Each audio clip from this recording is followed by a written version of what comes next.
Hello po mga kababayan, si Dante Maravillas. Pag-usapan natin mga kababayan yung 500 pesos na Noche Buena kasi naging controversial siya. Ayaw tantanan yung DTI at yung Palasyo Malacanang dahil sa 500 pesos na Noche Buena para sa ordinaryong pamilya o for base po sa estimate ng DTI. Pati si Sara Duterte po nakisawsaw na din. Basta't may opportunity bumanat po. BP Sara joins criticism of DTI's 500 pesos Noche Buena budget. Bakit yan, Mr. Maravillas? Nagpipiesta si Sara sa Litson with Digong. File photo po siya. Iwan ko man sa Philippine Star. Iyon ba yung piniling picture?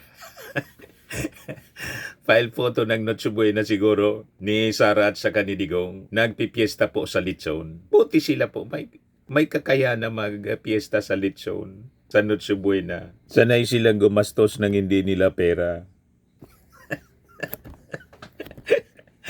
Pero yung ordinaryong Pilipino mga kababayan, wala mang kakayahan na tulad ng pamilya Duterte na mag-feast mga kababayan sa isang buong Litson. Sila lang ang kumakain. Tapos ang damit nila ordinary. Naka-t-shirt lang mga kababayan para i-portray na todo bali sila. Just an ordinary person. Pero ang pinapapak po, buong Litson.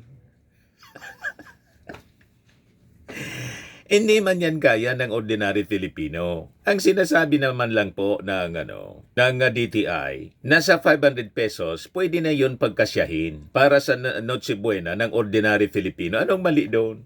Ang objective po ng DTI ay para i-encourage yung mga manufacturers ng mga pagkain na pang Noche Buena. Na huwag naman po nilang taasan. Yun yung paliwanag po ni Yun ang paliwanag ni Yossi Castro kahapon. Ay Palace stands by DTI's 500 pesos Noche Buena budget. Sabi ni Yossi Castro, the issue niya is not about whether the amount could pull off a festive Christmas meal. What is being discussed with regard to the 500 pesos is whether it is doable.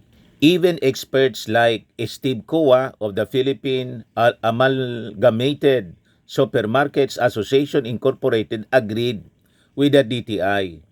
The issue is whether it is doable, sabi po. The discussion here is about whether it is doable. That is the issue of the DTI. The time, because DTI officials announced that they have asked the manufacturers of basic needs, basic commodities, not to raise prices until the end of December. I hope they won't miss the essence of what the DTI was saying. Binibigyan kasi ninyo ng masamang kaulugan. Alam po ninyo, ang isang bagay, pag binigyan mo ng masamang kaulugan, talagang masama. Kahit mabuti ang intensyon ng DTI sa pagsasabi na 500 pesos pwede na sa Noche Buena for member of a family. Ang ibig sabihin, ang intensyon ng DTI, pakiusapan ang mga food manufacturers na huwag magtaas ng ang presyo para naman po makaya ng mga ordinaryong family. Sa budget nilang 500 pesos, pwede na silang bumili ng pang Noche Buena. Anong mali doon? Di ba? Masyado naman ninyong lahat na lang kayo negatibo. Sa ordinaryong family po, kahit less than 500 yung budget, pwede silang bumili ng pang Noche Buena. Halimbawa, bumili ka ng 1 kilong bihon or pansit. Tapos, 1 kilong malagkit, gawing linokay. Iwan ko kung ano yung tawag sa inyo ng linokay. Yung native kakanin na matamis, binotong, ibos, linokay. Yun kami noon. Tapos, bili ng kalahating kilong karne, pangsahog doon sa pansit bihon. Solve na po. Yun kami sa barangay noon, mga kababayan. Depende sa inyo. Ang dapat itinuturo kasi natin sa ating mga kababayan, yung Filipino values. Nasabi sa kasabihan sa wikain, kapag maiksi ang kumot, matutong mamaluktot. Tama po mga kababayan. Kailangan man, gagastos ka ng 1,000, ang kaya mo 500. Tama po? Ngayon, kinikriticize ni Sara Duterte. Hindi daw kaya ang 500. Di ibigay mo yung mga... yung karangyaan mo, i-share mo sa mga mahihirap. Di ba po? Nasanay kasi kayo sa marangyang buhay. Tingnan ninyo mga kababayan si Sara Duterte. After na ma-approve yung budget na 889 million, lumipad pa padahig para doon. I-spend siguro yung Pasko. Nga. Lumipad agad mga kababayan. December 3, kahapon, lumipad. Sara flies to The Hague o the other day. Sara flies to The Hague anyo. Pagkatapos may gana kang mag-criticize sa 500 pesos na Noche Buena. Palibasa, marangya ang inyong pamumuhay. Huwag mo itulad sa'yo ang pamumuhay ng mga ordinary Filipinos. Ikakaya mo na magpiesta sa litson. Di ba? Ayan na. At kaya mong mamuhay ng marangya. Isabi nga po mga kababayan dito sa latest na COA findings. Ang Office of the Vice President, mayroon pa rin 335 na mga guards on its payroll. Ayan mga kababayan, OBP has 335 guards still on payroll, sabi po ng COA. Matindi si Sara. So sabi dito sa report po ng Inquirer, despite earlier statements that she will avail herself of private services for her security, Vice President Sara Duterte currently maintains a total of 335 security personnel from the government, some of whom also accompany her in trips abroad, according to a report by the Commission on Audit on the agency's spending in 2024. The COA noted, however, that her security detail last year was considerably fewer than the 433 personnel who made up the Vice Presidential Security and Protection Group in 2022, the start of her term. Duterte added 10 more escorts the next year. The Vice President on Monday, lumipad na naman po padahig para i-check ang kalagayan ng kanyang tatay, former President Rodrigo Duterte, who on November 28 lost his appeal to be temporarily released from detention at the International Criminal Court. Ganon karangya ang pamumuhay mga kababayan ni Sara Duterte, funded by the Filipino taxes, by the Filipino people. So sanay ka sa ganon kasi huwag mong itulad sa'yo ang buhay ng ordinary Filipino. Kinikriticize mo ang 500 pesos na Noche Buena kasi kaya mong magpiesta sa litson. At pati yung mga bodyguards mo, kaya na magpiesta sa litson. Pero funded by the taxes of the Filipino people. Yan ang pagkakaiba. Wala kang karapatan na mag-criticize sa 500 pesos na pang Noche Buena ng mga pobre habang ikaw nagpifiesta sa litson at yung mga gwardya mo namumuhay sa karangyaan kasama mo sa pagbiyahe mo abroad. Di ba? So anong karapatan mo mag-criticize sa kalagayan ng mga pobre habang namumuhay ka sa karangyaan? Diba? So sabi pa dito, apart from the payroll for her security personnel, the Office of the Vice President also spent 5 million in donations of motor vehicles to the BPSPG. The OBP also donated vehicles to 2 elementary schools, but these were later found unserviceable, sabi po ng COA. Imagine that mga kababayan na kagagawa ni Sara. Nag-donate ng sasakyan sa 2 elementary school, pagkatapos hindi na magamit, nasira agad. Ano nangyari? Baka second hand po. Yan later found unserviceable. O gawa sa China, walang pyesa. Para yung panahon mga kababayan ni Pinoy, si Maruhas, DILG Secretary, bumili ng mga sasakyan sa India. Yung Mahindra, disposable po. Pag nasira, wala mang pyesa. Diretso tapon.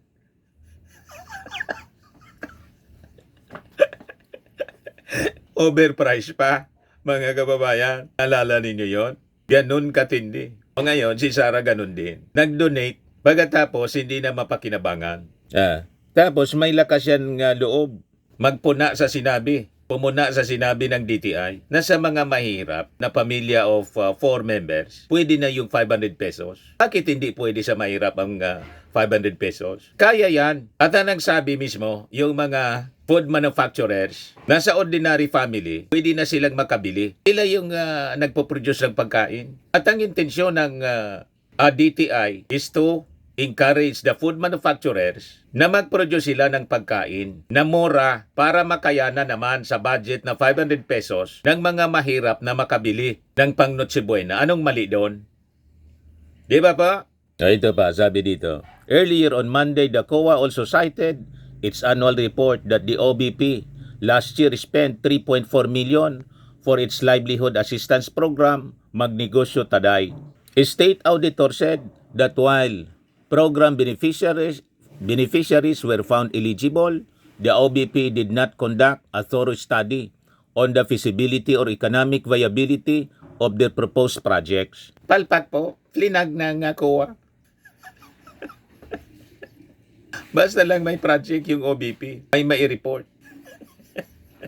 Sabi pa dito sa balita, a check on the number of Duterte security personnel shows that they made up about half of her staff in the OBP. The Vice President currently has 780 people on her staff, including 99 coterminos, 63 permanent, and 34 contractual employees, 240 under contracts of service, 2 presidential appointees, 4 consultants, and 3 protocol officers from the Department of Foreign Affairs. Her critics, including Palace Press Officer Claire Castro, also questioned the Vice President's frequent travels, including the 18 times she left the country this year. But most of these travels were to The Hague. Logi mga kababayan yung ating mga mamamayang Filipino sa ginagastos sa operasyon ng Office of the Vice President. Ang dami pa niyang mga bodyguards. Wala mang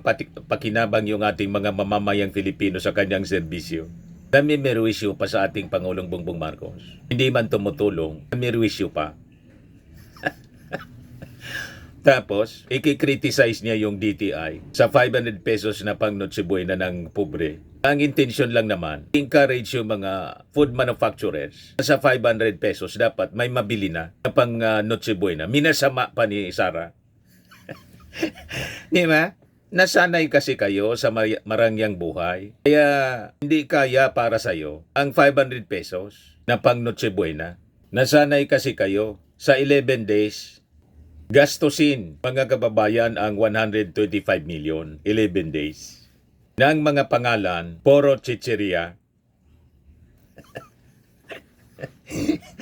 Di ba? Ito pa, mga kababayan, audit report of OBP mistakenly list donated photocopies as laptops. Yan 200,000 pesos per CCTV. COA flags the OBP's pricey equipment acquisitions over the last 2 years. Nasanay siya sa pagbili ng mga gamit na sobra-sobra, overpriced. Yan tuloy, nagsingawan mga kababayan.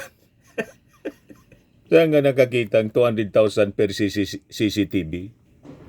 May ganun kamahal na CCTV, mga kababayan? Napakamura ng CCTV. Mayroon po kami. 6 na CCTV. Magkano lang yung gastos ng asawa ko sa pagpakabit ng CCTV? 6 na camera, 35,000 lang po. Labor materials na. Murang-mura, mga kababayan. Pagkatapos siya, 200,000 per CCTV.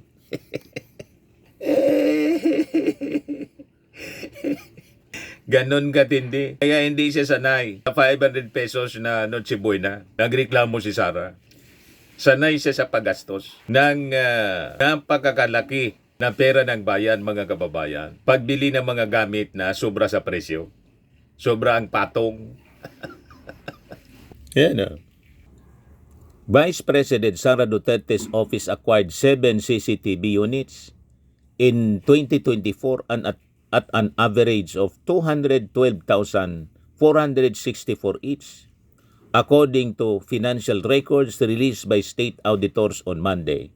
The Commission on Audit's annual report for the OBP also listed the acquisition of 13 units of laptops valued at 3.992 million pesos or roughly 1,230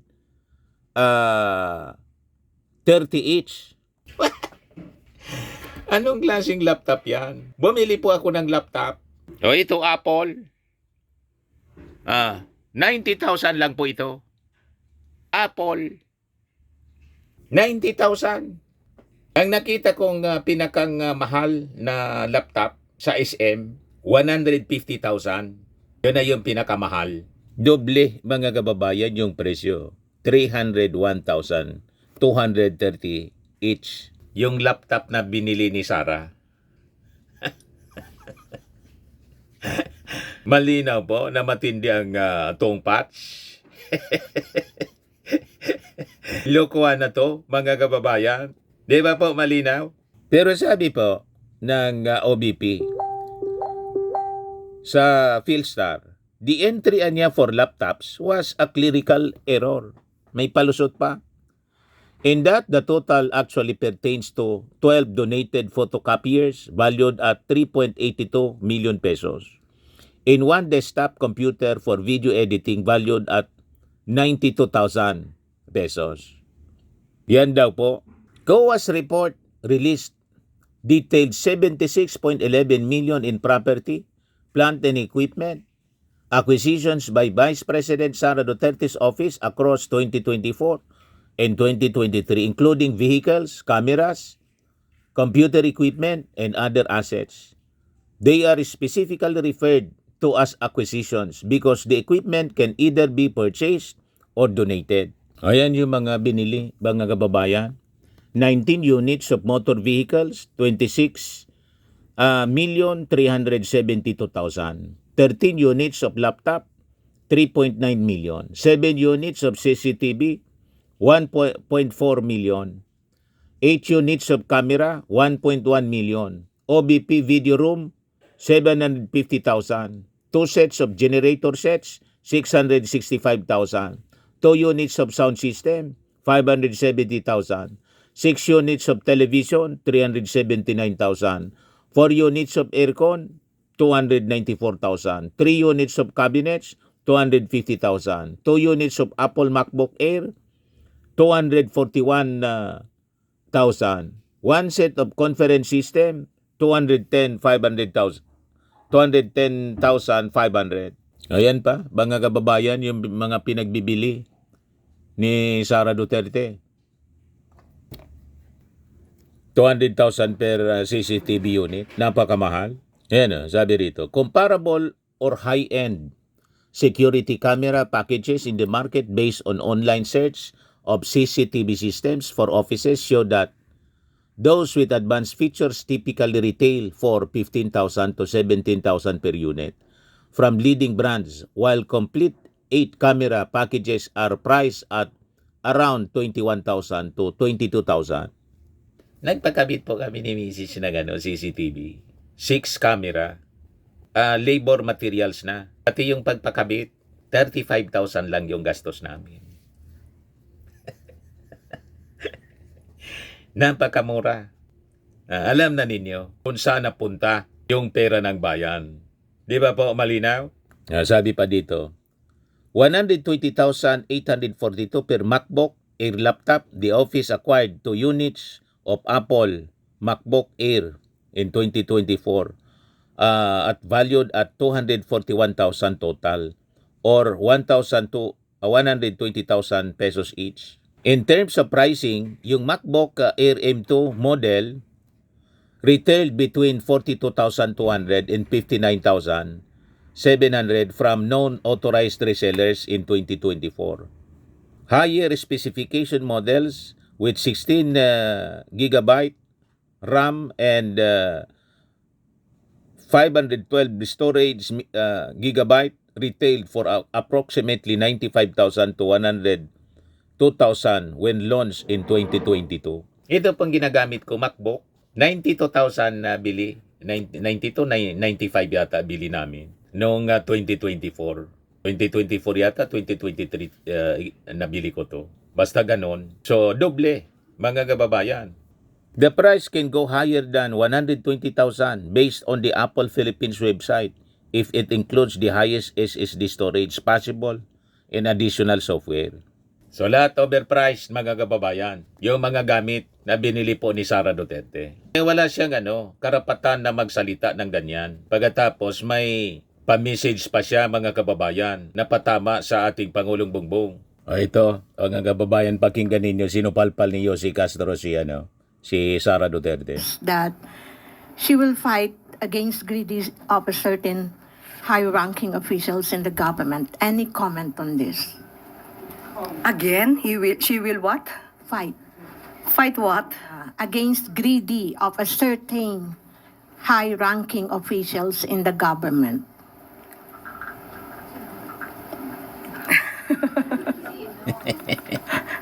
Sinong particular? Well, yan lang ma'am ang sinabi niya kasi parang hindi pinupunto niya ma'am na may mga certain greedy officials sa government. Okay, siguro unahin po muna natin sa OVP. Yun Yan lang po. Okay, thank you. Thank you for our Unahin niya yung sarili niya. Sa OBP niya, sabi ni Yossi Castro. Ayan lang po, mga kababayan. Ito po ang ating programa at sa inyo nitong napakagandang product from Australia. I am worldwide amazing pure organic barley powdered drink mix from Australia. Yung gusto na try po nito at magnegosyo na rin, mag-message na lang po kayo sa aking anak na architect entrepreneur Riz Maravillas. So lagi nating tatandaan, mga kababayan, sa buhay, you become what you believe. Ako po si Dante Maravillas. Bye-bye. God bless.